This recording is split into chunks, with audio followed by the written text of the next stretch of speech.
Hi, I'm John Twist of University Motors. Today I want to talk a little bit about MGA gas tanks.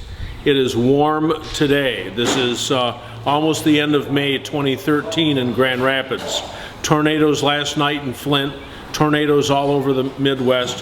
One day it's 80, the next day it's 30. Right now it's pretty toasty.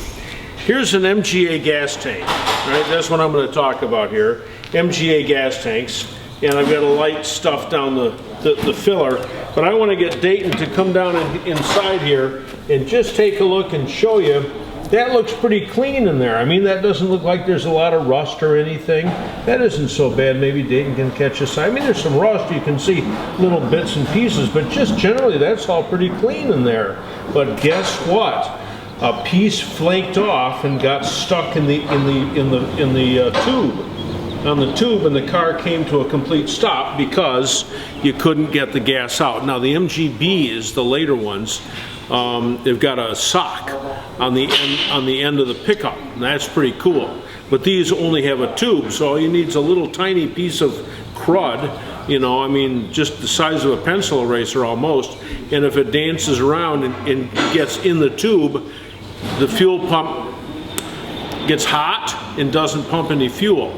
That's what was going on here. So what we did to sort this out, we took our air tank, a blowgun, went back out on the road, went back to the car, took the fuel pump inlet off, blew backwards through it, didn't have any problem after that. We'd driven this car, customer car, it's right here, and we had driven this for about 300 miles before the customer gets it to make sure it's all right. Right, the day he's coming to pick it up, of course, that's the day it plugs up. So we think, should we just blow this thing out, take a power washer and go down inside and just squirt it and just get it as frothy and shake it up as much as we possibly can? Or should we just get a new tank, which is what we did. It's so frustrating to be on the road and have something plugged up. And when you're on the road and you don't have air, then you got to purse your lips around the inlet line and blow, and you can only blow with a half a pound of force or something. You can't blow with much, and it takes a lot to get rid of a slug of crap that's been sucked up in the tube. Take a look around the rest of the shop. Here's a nice MG here. We don't work on many Triumphs, but this one's a real nice one. We got a TD down the way here with a rear seal problem. Got to go in and figure out what to do with that. And down here we got the TF.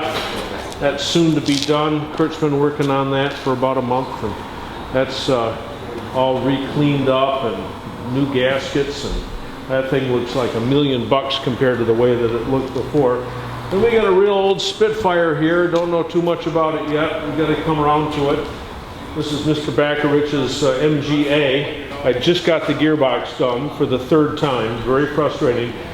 Parts that you buy today are not as high a quality as they were when they came from the factory.